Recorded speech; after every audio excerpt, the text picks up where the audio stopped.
Welcome back, Argonauts and Achaeans. We are going to look at quadratic formula again today, but this time we're going to focus on complex solutions. So last time you had a chance to look at problems that had real solutions, where the square root part was a positive number, and so you were able to come up with solutions based on that. Today we're going to look at what happens when the square root part is a negative and you end up having complex solutions. Okay, so before we do that, let's review what the quadratic formula looks like.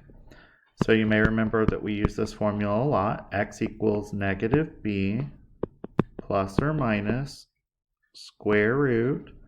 And underneath the square root, we have b squared minus 4ac. And then we divide all of that by 2a.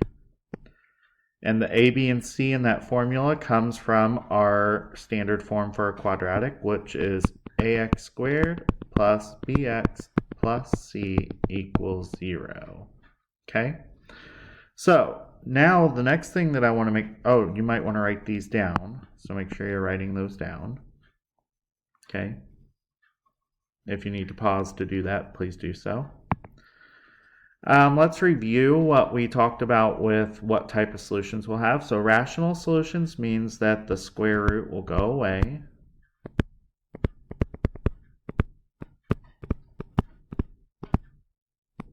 So that means like let's say you have like square root of 36. We know that's going to give you plus or minus 6.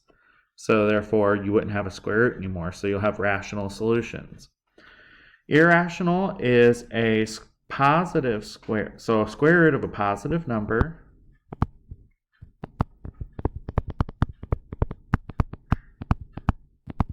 but the square root doesn't go away. So for instance, if I had square root of 8, well, that's going to be plus or minus 2 radical 2 when I simplify it. So I still have a square root in my answer.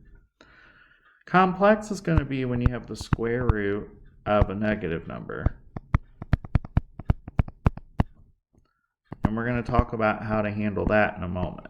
So that would be like if I have square root of negative 8. And we'll talk about what that will be in a moment. Okay?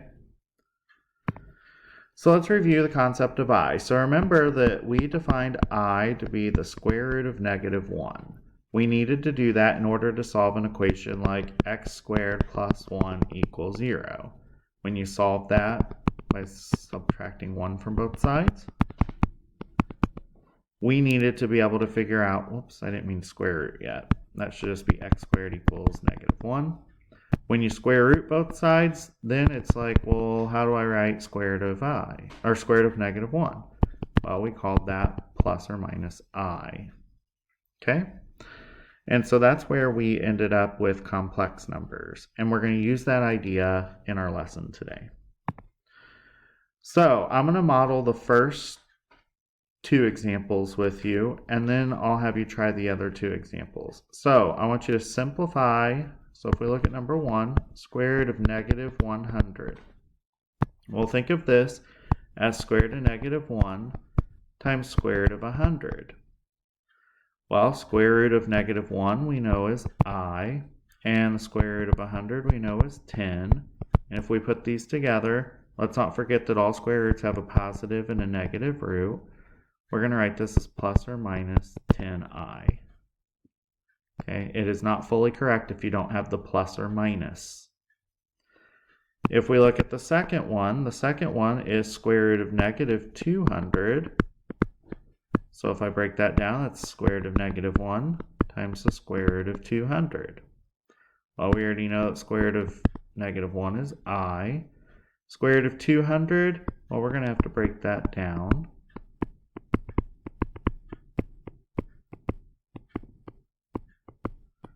We end up with a pair of 2's and a pair of 5's.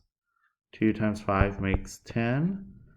That times 2 here makes 20. So we're going to have 20. Whoops, I'm lying off my butt here. Sorry about that. I don't know why I was thinking that. Sorry, we're going to have our 10. The 2 stays in the radical. That I, notation-wise, we usually put the I after the number that's on the outside. So we're going to write plus or minus 10i radical 2. Okay, I want you to try numbers 3 and 4. Those are going to be more like number 2. Actually, I think I'm going to do number 3 with you just because I was goofy on number 2. And I don't feel like redoing this video, so I'm going to just do number 3 with you, and then I'll let you try number 4. Okay, number 3. So I have the square root of negative 27. So we know that's the same as square root of negative 1 times square root of 27. Negative 1, the square root of that is I. 27 I can break down as 9 and 3. And then the 9 breaks down as 3 and 3. So I have a pair of 3's. So 3, bring your I with it. The leftover 3 stays in a radical. And we're going to stick a plus or minus in the front to complete our answer. Okay, now I want you to try number 4.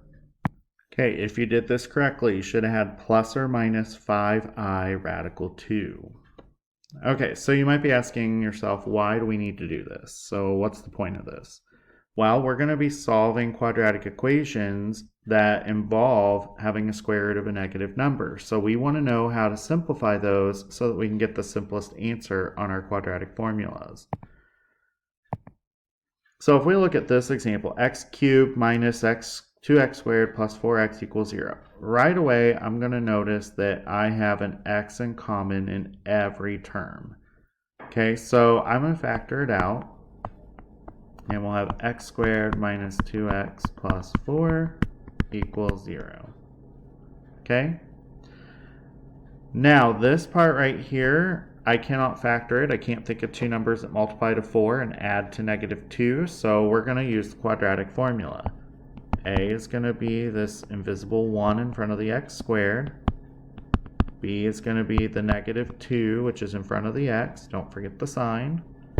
And C is our positive 4. So we're going to use the quadratic formula. X equals negative blank plus or minus square root of blank squared minus 4 times blank all over 2 times blank.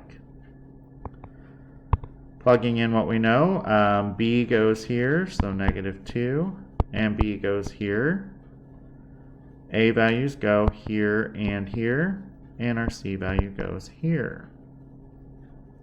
Looking at this, let's go ahead and simplify. So I have a double negative here, so negative makes positive 2. Negative 2, when I square it, remember, no matter if this is a negative number here or a positive number, when you square it, you always get a positive. I have one negative sign in all of this part right here, so I'm going to have minus. 4 times 1 times 4 is 16. And as we can see on our square root part, if you have 4 minus 16, when you subtract those, you're going to get a negative 12. So this will be 2 plus or minus square root of negative 12 divided by 2. Now that square root of negative 12, that's why we did what we did a moment ago. Square root of negative 12, we need to break that down. Square root of negative 1 is I. Square root of 12, well, we could break that down into 4 times 3. And then the 4 is 2 times 2.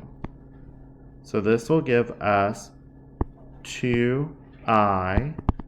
And then the leftover 3 is the square root of 3. Okay?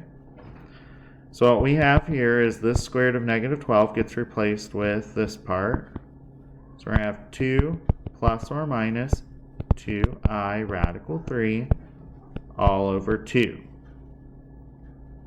Last thing we need to do is look at the 2, and the 2, and it looks like we could divide all those by 2. So that gives us 1 plus or minus 1i radical 3.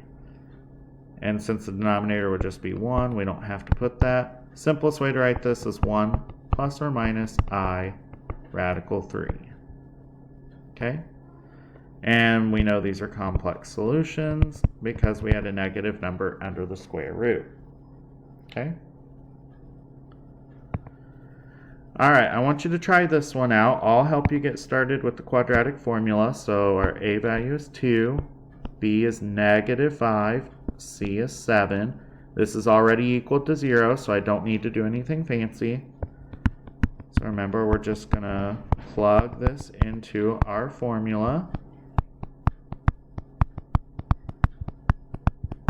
I like to just take the original formula and put in blanks to show where I'm going to put my numbers. So remember, the B's go here and here, A's go here, and our C value goes here. So go ahead and plug it in, try it out, see what you get. Pause the video to do that. Okay, by now you should have tried this problem out. You should have paused it to look at the solution. You should have gotten 5 plus or minus I radical 31 over 4. Okay, follow the steps that I showed in purple. I went from here to here to here. And then when I got here, I went off to the side to do that work. All right, let's try one more example. This one, you'll notice on this one that we do not have one side equal to 0. So we need to make one side equal to 0 first. Okay, so to do that, we're going to add 8x to both sides. You'll notice that this 8x is not a like term to anything, so I just put it in the middle there. So it'll be 2x squared plus 8x plus 12 equals 0. Okay? What I'm going to do now is I'm going to apply my quadratic formula. A is 2, B is 8, C is 12. Go ahead and write out my formula.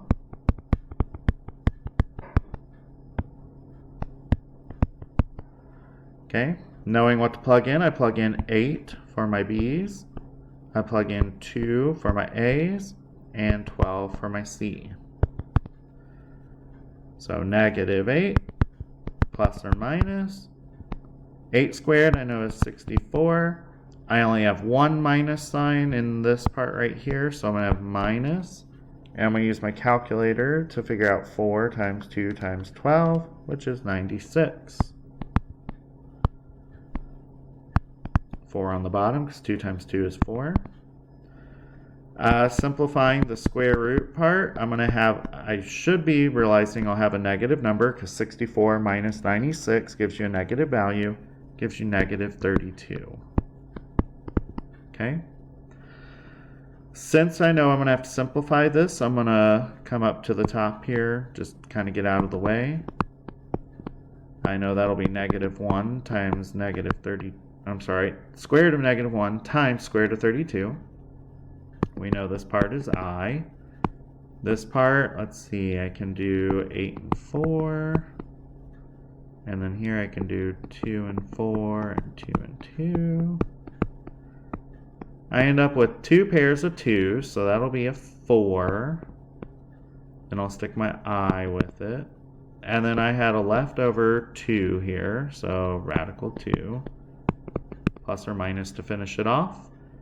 So this gives me negative 8 plus or minus 4i radical 2 all over 4. Since the 8, the 4, and the 4 can all be divided by 4, we're going to do that. We get negative 2 plus or minus I radical 2. I could put that over 1, but I don't need to. So we have negative 2 plus or minus I radical 2. And that's going to be our solution.